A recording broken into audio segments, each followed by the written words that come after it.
As indicated on these pre-flight photos, the smoke emerged from just above the strut between the SRB and ET at a point along the longitudinal axis near the aft field joint.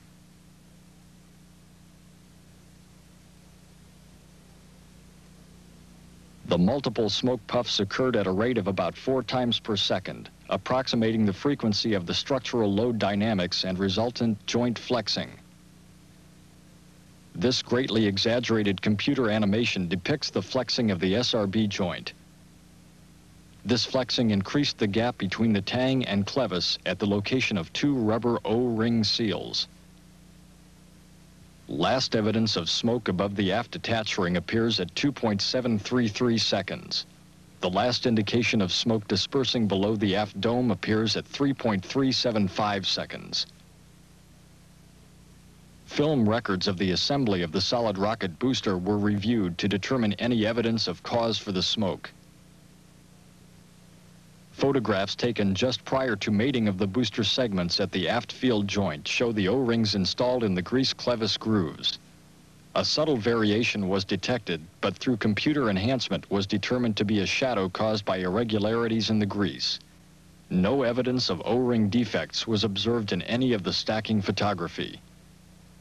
The facility gaseous hydrogen vent arm was not captured after retraction at launch.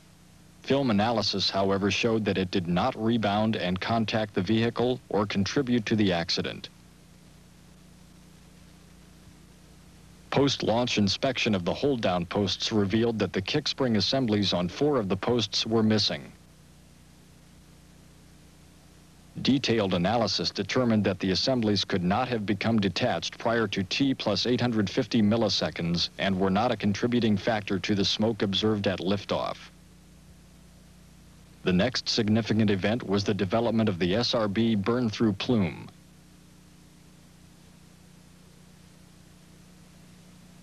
Camera E207, located about 6 miles north of the launch pad, shows the growth of this plume.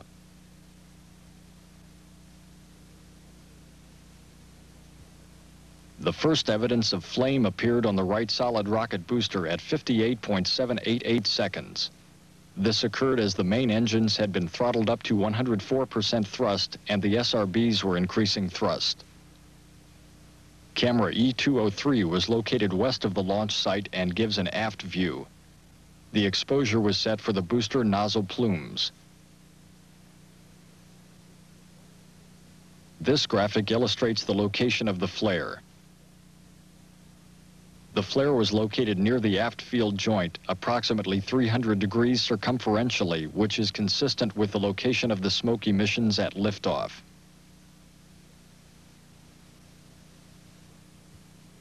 Within half a second, the flame had grown into a continuous and well-defined plume. At about the same time, telemetry showed a divergence in chamber pressures between the right and left SRBs. Pressure in the right SRB chamber was lower as a result of the growing leak. The plume is seen here impinging directly onto the surface of the external tank and the lower aft strut at 60.248 seconds. At about 62 seconds, the control system elements began to respond to the forces caused by the plume.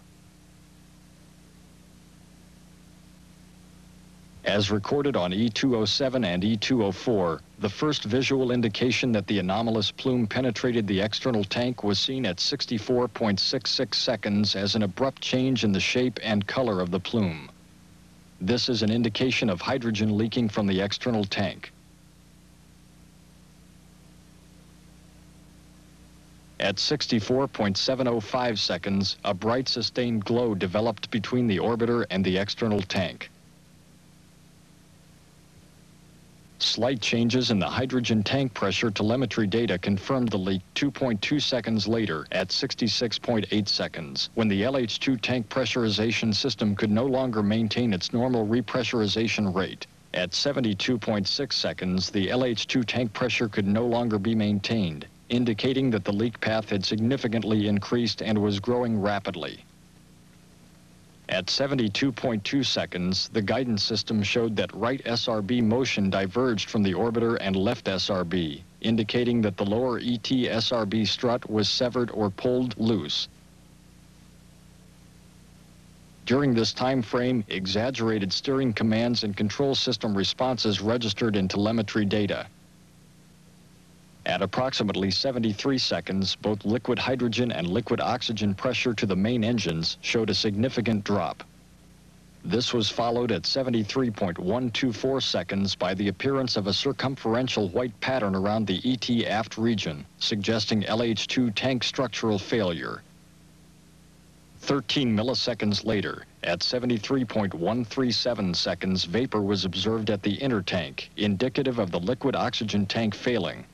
This can be attributed to abnormal loads induced by either the right SRB rotation at the forward attach point or the propulsive forces created by the LH2 tank aft bulkhead failure, probably both. Within milliseconds, liquid oxygen was observed streaming along the external tank. At 73.191 seconds, a flash was observed between the ET and orbiter that was immediately followed by the start of total vehicle breakup at 73.213 seconds. During the next 100 milliseconds, additional flashes occur in the SRB forward attach area. As the ET broke up, the released fluids vaporized rapidly, producing an expanding cloud of gases, vapors, and cryogenic fluid with embedded debris and localized combustion of mixed gases. No shock wave or other evidence of a violent explosion was detected in the imagery. Illumination from a combination of SRB plume radiance, reflected sunlight, and peripheral burning of gases gives the cloud the appearance of a fireball. By 73.6 seconds, the main engines were in automatic shutdown mode as a result of reduced propellant pressures. The last telemetry from Challenger was received 73.618 seconds after launch. The actual vehicle breakup was essentially obscured from view by the vapor cloud, which abruptly enveloped the vehicle. Hundreds of fragments were noted exiting the ET cloud. Those identified included the shuttle main engines, the left wing, crew cabin, and both SRBs. Approximately 1 second after initial breakup, film showed the front segment of the orbiter emerging from the cloud. The nose, crew cabin, and a portion of the cargo bay make up the orbiter in this view. Nitrogen tetroxide oxidizer from the forward reaction control system provided a distinctive orange-brown color to the cloud. By 74.578 seconds, a yellow cloud or flash was visible near the orbiter nose segment.